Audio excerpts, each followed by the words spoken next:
आज की जो क्लास है ए विद्युत धारा की चुंबकीय प्रभाव का सेकंड क्लास है। मैंने फर्स्ट क्लास में बात किया था चुंबक का इतिहास के बारे में, फिर मैंने बात किया था चुंबक क्या होती है, फिर मैंने बात किया था चुंबक के कितने प्रकार होते हैं। ये सारा बात जो है मैंने फर्स्ट क्लास में कर चुका हूँ। अब जिन बच्चों को फर्स्ट क्लास नहीं मिल पाया है तो मैं इस वीडियो के डिस्क्रिप्शन में उसका लिंक डाल दूंगा, वहाँ से देख लीजिएगा। उसके बाद जो मैं लिखता हूँ ब्लैक बोर्ड में, व्हाइट बोर्ड में, अगर आपको देखने में प्रॉब्लम होती है, आप समझ नहीं पाते हैं लिखावट को, तो मैं इसका पीडीएफ वीडियो के डिस्क्रिप्शन में डाल दूंगा, वहाँ से डाउनलोड कीजिएगा और लिख लीजिएगा। ठीक है, जो लिखा हुआ पीडीएफ में वो भी यहीं पे लिखा गया है। जो पीडीएफ लिखा गया है वो ब्लैक बोर्ड में लिखा गया है, दोनों सेम मैच करेगा। ठीक है, तो चलिए मैं आज सेकेंड क्लास की शुरुआत करता हूँ चुंबक के प्रकार से। अब बात रही कि चुंबक में तो दो प्रकार होती हैं, अस्थायी चुंबक और अस्थायी चुंबक। अब मेरे को इसके बारे में समझना है। सर हमको समझ नहीं आती है, स्कूल में पढ़ते हैं तो वहाँ के सर लोग कुछ अलग तरीके से पढ़ाते हैं जो हमको समझ नहीं आती है। तो आइए मैं दावे के साथ मैं कहता हूँ, आइए मैं दावे के साथ आप लोगों को कहता हूँ, अगर मैं आज इस वीडियो के द्वारा और आपको मैं पढ़ा रहा हूँ, इतना फिक्स है कि आपको पढ़ाने के बाद और आप सुन लिए मेरे बातों को, इतना कंफर्म है कि जिंदगी में नहीं भूलिएगा, लाइफ टाइम नहीं भूलिएगा, मेरा आई प्रॉमिस यू, कभी नहीं भूलिएगा। ठीक है, देखिए सबसे पहले मैं आप लोगों को अस्थायी चुंबक और यहाँ पे लिखा हुआ है अस्थायी चुंबक, इसके बारे में शुरुआत करने से पहले आप लोगों में एक छोटा सा बात करता हूँ। ठीक है, अगर मैं इसका नाम बदल दूं, मैं इसका नाम सिर्फ 1 मिनट के लिए इसको बदल दूं, तो आप बिना पढ़े लिखे समझ जाएंगे, अनपढ़ बच्चा लोग समझ जाएगा। अगर बूढ़ा और बूढ़ी भी पढ़ रही होगी, बैठ करके इसको देख रही होगी, तो और भी समझ जाएगा।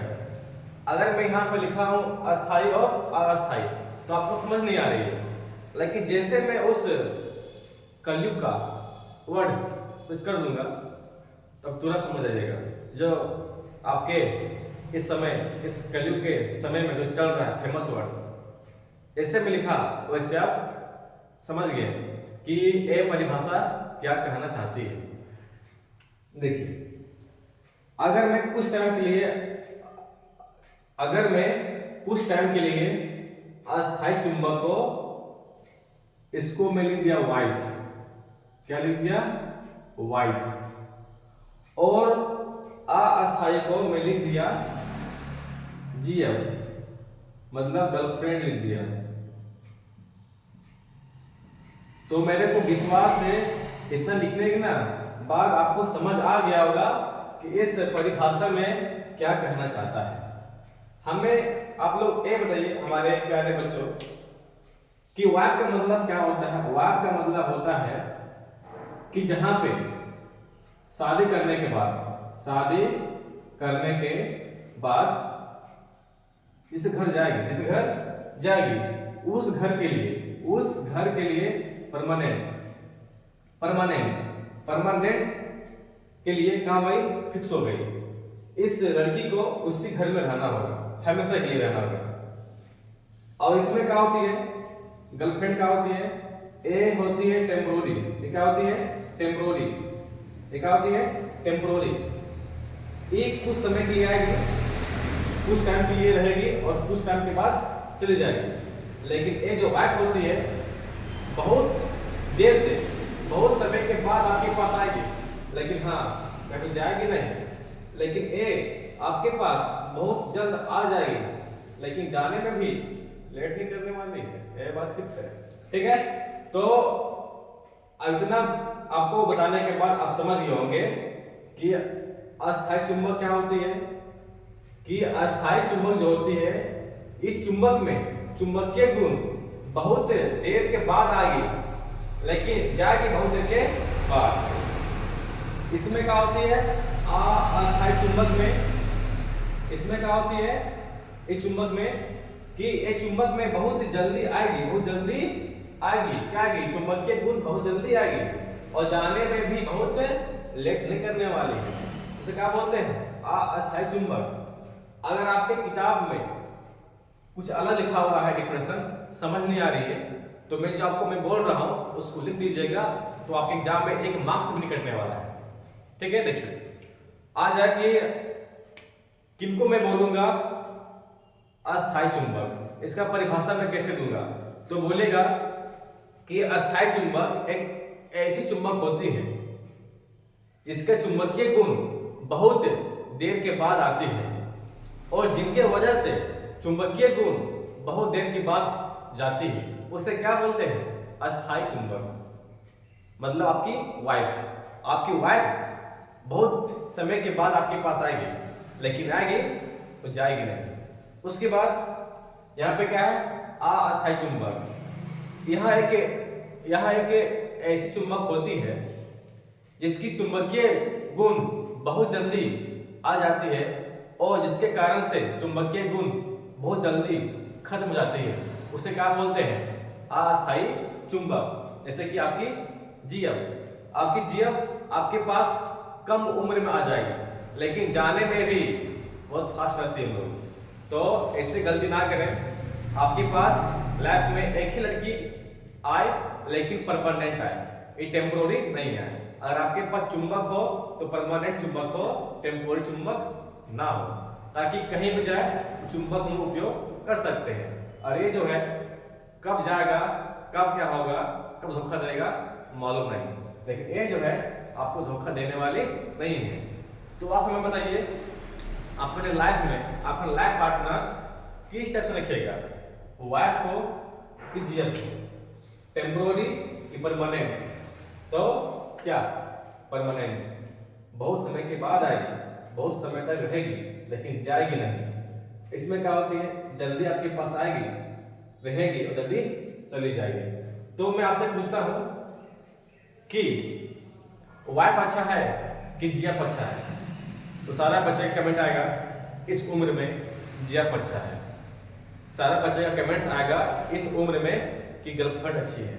ठीक है, ठीक है, जैसे आपका उम्र बढ़ेगा ना, आपको समझ आ जाएगा कि अच्छी कौन थी, वाइफ है ना, जो बहुत दिनों के, बहुत समय के बाद मिलती है।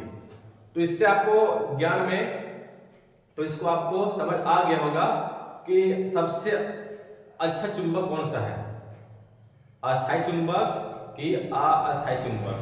तो चुंबक अच्छी कौन सी है, तो अस्थायी चुंबक है ना।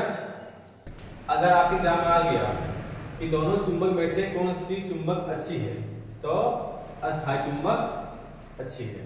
ठीक है, अब मैं बात करता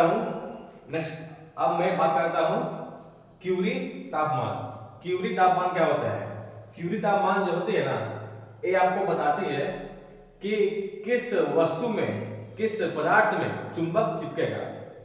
क्यूरी तापमान क्या बताती है, तो क्यूरी तापमान बताती है कि किस पदार्थ में, किस वस्तु में, किस सब्सटेंस में चुंबक चिपकेगा। तो आइए, आपको समझ नहीं आई होगी, मैं जानता हूं। देखिए, पहला बात, एक क्यूरी तापमान का परिभाषा क्या होती है, तो जिसमें चुंबकीय गुण मौजूद होती है उसे क्या बोलते हैं, क्यूरी तापमान। ऐसे ही पूछ दिया जाए कि आपका जो बॉडी है, जो आपका शरीर है, ये क्या क्यूरी तापमान है, नहीं है, क्योंकि आपका क्यूरी तापमान इससे नहीं है क्योंकि आपके बॉडी में अगर चुंबक दे दिया जाए तो आपके बॉडी में चुंबक आकर्षण नहीं कर पाएगा, तो आपके बॉडी का क्यूरी तापमान कुछ नहीं है। क्यूरी तापमान वहां होता है जहां पे लोहा या लोहे से बने हुए पदार्थों में क्यूरी तापमान दिखाई देती है। अब बात एक है, कुछ पदार्थ जो है लोहे से बने हुए होते हैं, लेकिन फिर भी वहां पर चुंबक आकर्षण चिपक नहीं पाता है, क्यों? आइए, मैं बोला कि मेरे पास लोहा का एक बना हुआ कुछ, मैं क्या बोला कि मेरे पास लोहा का कुछ बना हुआ सामान है, सामग्री है। जब उसको मैं ले गया, कहां पे, जब उसको मैं ले, देखो मेरे क्लासरूम में एक केचुआ आ गया है, अब तुम कैसे भगाओ, मैं पढ़ रहा हूँ तो भगाओ। ठीक है, देखिए चलिए केचुआ है, कुछ नहीं करेगी। ठीक है, तो मेरे पास एक लोहा का टुकड़ा है और मेरे पास एक चुंबक है। ये लोहा का टुकड़ा है और मेरे पास चुंबक है। जब ये चुंबक को मैं लोहा के पास ले गया तो वह चुंबक इसको आकर्षण नहीं कर पाया। क्यों नहीं कर पाया? क्योंकि मैं जानता हूं लोहे का क्यूरी तापमान कितनी होती है, तो 770 डिग्री सेल्सियस होती है। जब लोहे का क्यूरी तापमान 770 डिग्री सेल्सियस होगी तो वो चुंबक लोहे को आकर्षण कर लेंगे। जैसे ही लोहे का तापमान बढ़ जाएगी, 771 डिग्री सेल्सियस हो जाएगी, तो ये लोहे अपना चुंबकीय गुण खो देता है। और जब इसको चुंबक के पास ले जाते हैं तो चुंबक उसे आकर्षण नहीं कर पाता है। ठीक है, समझ गए होंगे कि चुंबक जो होती है कब लोहे या लोहे से बने हुए पदार्थ को अपनी ओर आकर्षण नहीं कर पाती है, जब लोहे का क्यूरी तापमान जितनी होती है और उससे ज्यादा हो जाता है तो चुंबक भी वहां पे काम नहीं कर पाता है। ओके, मान लीजिए कोबाल्ट का कितना होता है? कोबाल्ट का होता है 1121 डिग्री सेल्सियस। अगर इतना रहेगा क्यूरी तापमान तो वहां पे चुंबक इसको अपनी ओर आकर्षण कर लेगा। और इसे थोड़ा ज्यादा बढ़ गया, 22 हो गया, तो वहां पे चुंबक आकर्षण नहीं कर पाएगा। निकिल 350 डिग्री सेल्सियस है तो वहां पे भी चुंबक अपनी उस वस्तु को खींच लेगी। जहां 51 हो गया तो वहां पे चुंबकीय बल काम नहीं करती है, चुंबकीय आकर्षण बल काम नहीं करती है और खो देती है। अब बात है सर, आप तो बता दिए कि जब क्यूरी तापमान बढ़ती है तो अपना चुंबकीय गुण खो देती है। तो तापमान कैसे बढ़ती है? तो लोहा को, अगर आप लोहा को गर्म करते हैं तो उसका क्यूरी तापमान बढ़ जाती है। जब बढ़ जाती है तो वह अपना चुंबकीय गुण को खो देती है, नीचे आती है, चुंबकीय गुण को खो देती है। अब बात रही कि किसी भी लोहा या लोहे से बने हुए पदार्थ को चुंबकीय गुण को खत्म करनी है तो उसको गर्म करते हैं ना, तो चुंबकीय गुण को खो देती है। दुनिया का कोई भी वस्तु हो जो लोहा या लोहे से बने हुए हो और उसके अंदर चुंबकीय गुण होती है और उस चुंबकीय गुण को खत्म करनी है तो गर्म कर दीजिए, सारा चुंबकीय गुण खत्म हो जाती है और इसके वजह से चुंबक वहां पे काम करना बंद कर देता है। उसे क्या बोलते हैं? क्यूरी तापमान, जहां पे चुंबकीय गुण क्या होती है मौजूद। ठीक है, तो मैं आशा करता हूं जो भी मैं आप लोग को बीच बात किया समझाया तो इतना कंफर्म है कि आप लोगों को कंप्लीटली हर एक शब्दों का मीनिंग आपको मालूम हो गया होगा, कंफर्म है। और आप लॉन्ग टाइम तक नहीं भूलिएगा। आप भूल गए तो आप उस एग्जाम के पेपर में आ गया, आप भूल गए तो उस टाइम आप याद कीजिएगा वाइफ और जीएफ। वाइफ क्या होती है? परमानेंट। जीएफ क्या होती है? टेम्पोररी। तो परमानेंट वे जो लेट से आएगी लेट से जाएगी, टेम्पोररी जल्दी आएगी जल्दी जाएगी। तो आप अपने जीवन में क्या चाहते हैं अभी आपको एक चुंबक के द्वारा आप समझ सकते हैं। चुंबक भी आपको एक कहानी सिखाती है कि बाबू उम्र कम है, उम्र कम होने के कारण आप लोग चाहते हैं कि नहीं मेरा लाइफ पार्टनर सही है, कौन? Temporary magnet. तो नहीं, आपका लाइफ पार्टनर कौन है? Permanent magnet. चुंबक भी सिखाता है लेकिन आप लोग सीखते नहीं है। तो मेरा रिक्वेस्ट है आप लोग पढ़ाई में ध्यान दीजिए और समय आएगी तो आपके पास परमानेंट मैग्नेट, परमानेंट वाइफ आ जाएगी। तो पढ़ाई में फोकस कीजिए। धन्यवाद।